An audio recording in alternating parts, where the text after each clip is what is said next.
Khoi hayai mẹ chứ, phải dám mua là bẩn. Ta hết kệ.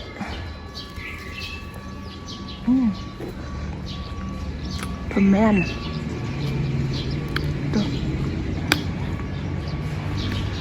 Hayai nè.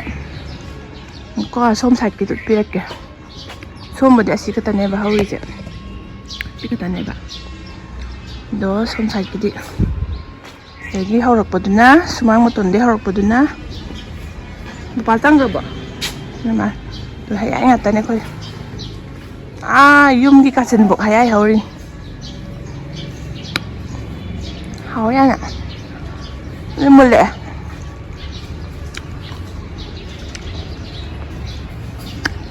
Hầu em. Tuh, hayai ngặt tàn này. Sumang một tuần đấy. Xin cái hayai xem chào ấy. Ku cho ấy papaya ngộ. Hayai chỉ ku cho không nè, cá chân này. Xin xem phải gì. Cái inang đi pa lý xong rồi. Nhưng mà còn ngon, sợ ngon. Lệ. Channaba mà qua rồi tàu lên. Thấy không?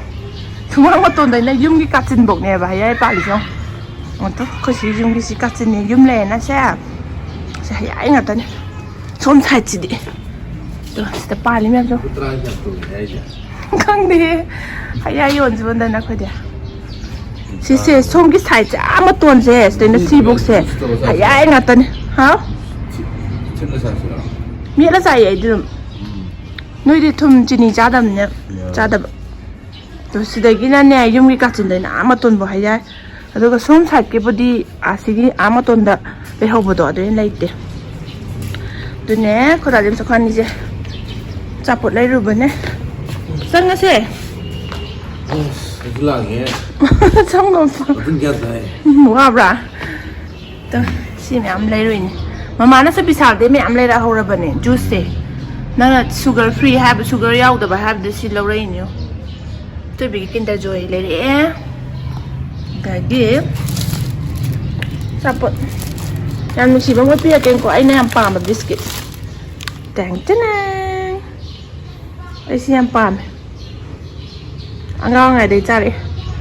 Muscat chaska 50-50. Singga thôi bina pam giờ. Pancharatnas. Apa tanga se? Green tea, tulsi green tea. Organic.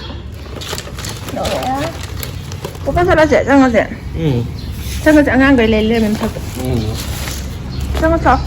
Không chịu thật tầm như này. Chẳng gì không là rất lòng đến ta đi dài nó chẳng có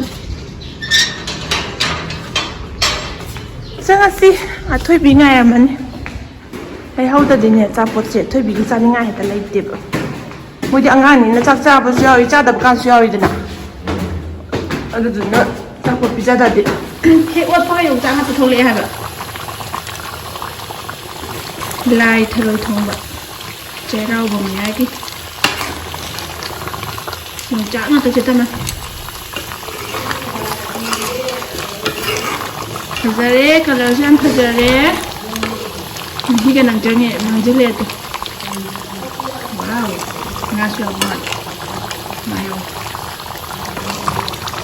chắc siêu ngon chắc mà từ này chắc tôm giờ với chăng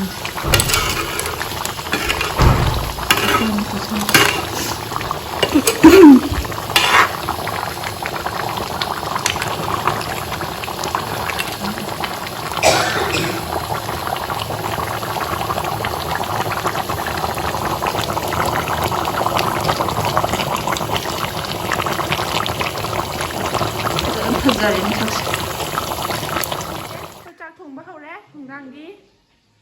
Hồi tí, quay mẹ Punba giật vào đó, đu đi, ngà tàu bao đấy, ngà xí cái lấy đấy, in lệ, xí ngà xài, bra, fresh lên là bra, hình ngày để bổ cái này vậy, nó hòn, ngà xí chào, lấy đấy, bộ mình nó sẽ lấy đấy. Hai chục cất tay.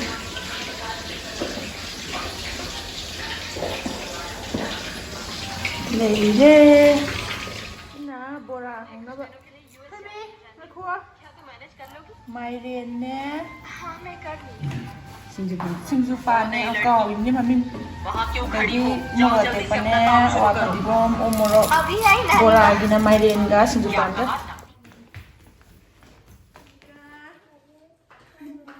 atoi bijin na phare na ru ra bane ko ni chau bi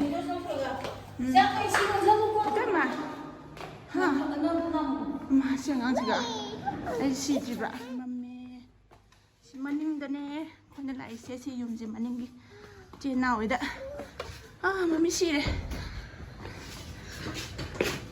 ไอ้ยแต่พี่น้องปั๊มบอกว่าแต่มันไม่เก็ตรถล่องกันนี่นะแต่ห่างตัวจะตั้งมาคันนี้แหละอย่างเงี้ยคุยยุ่งดีกว่าถอยบีแล้วคุยยุ่งไอเสียคุยยุ่งไอซีมันเรียนจำตรงไหนวิดีโอนั่นแบบถอยบีเราไอจะเล็กกูนั่งเหรอบายจะตั้งมาฉันนั่งตรงนั้นนี่ละเป็นน้ำมันเย็น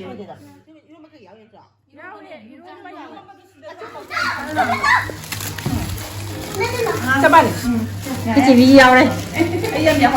Ê, ra thì nó nếp. Cái đây nó xăm sao đi? Ông mua mà xong đi cái đây ông mua được không? Bà không phải là mấy năm đi ông mua. Thì cơ mà. Sẽ đi xuống đây để hay được. Không sẽ phải không già được. Chị nấu nằm đi.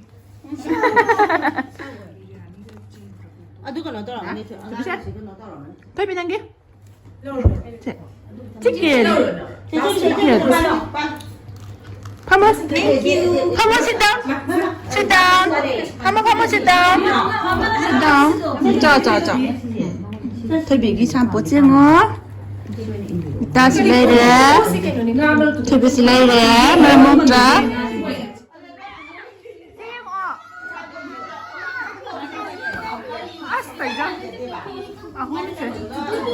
Let's handle. You have to stay with her.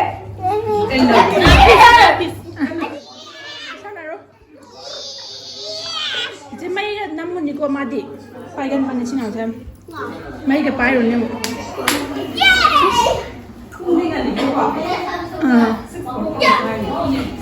Bố mẹ có phải chăn rồi đó bố mẹ.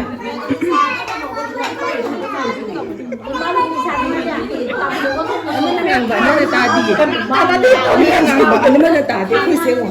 Ini nak orang bangku. Itu oleh nak dua.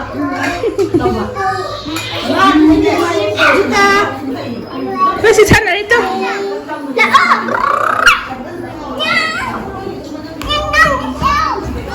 Tapi jam tahu pakai lah kan itu. Jump tahu kan? No more jumping. Sit. Mau yang mana? Tapi no.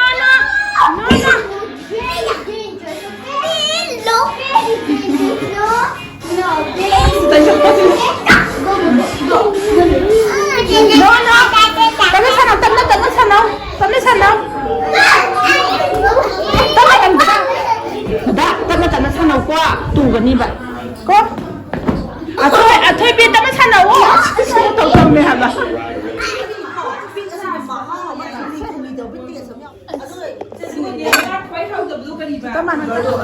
Chị đi hồi đi mà nó thật là chị nào? Sao bữa nay cái ấm anh nè, cái gì ông có anh cái tao? Hay không bạn? Cái manggi nó cái manggi nó sao? Nah, kita mah panis, ini lagi.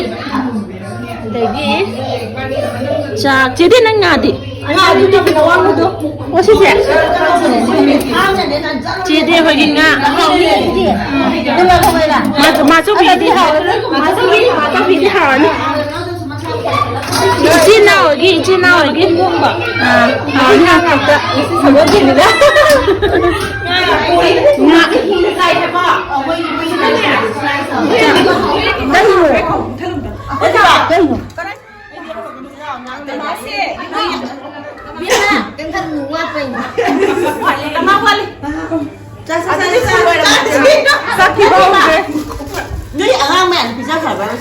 게 와이샹해. 신나 시계는 뭐지? 긴 문ung도 시계는. 싫어 신나 그래요? 내기 스페셜. 내기 스페셜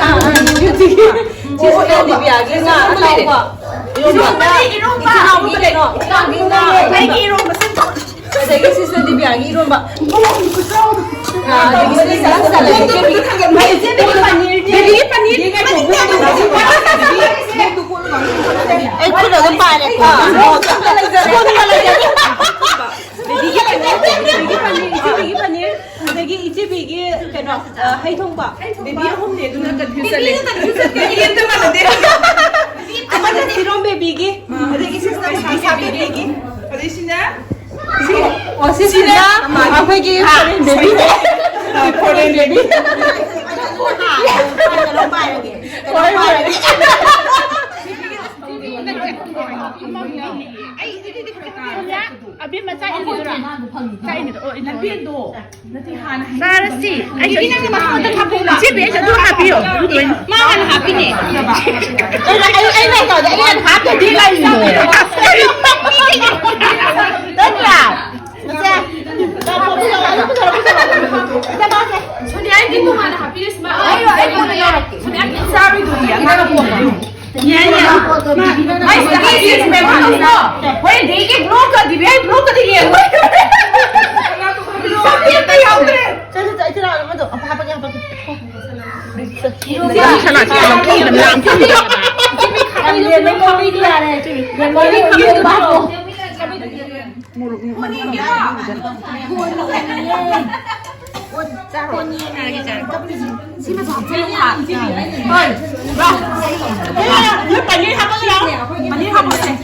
Baby sina special kesan baby gi ya ya ini bom digin na lagi ay ya ini hap bom dong ini mana tanangi bom dong di mo ha betul ya video nam jan sabe belum macam mana belum nama lain deh mudah deh wayar dilema Kaso mo ba ito? Tak mana mo dito. May happy yare. Ano nagkapi ni? Ano kapi? Ano nagkapi yare? Hindi ni pwede siya na nila. Baby, pausin pinili na.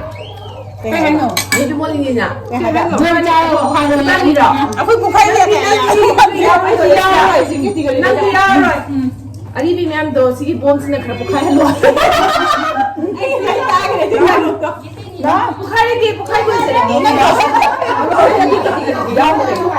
Nang diyaw ito riba. Tamay ka mitsi mo. Mit nung sido. Baby na, baby. Tama sa ni busy sila mo ka lura ba.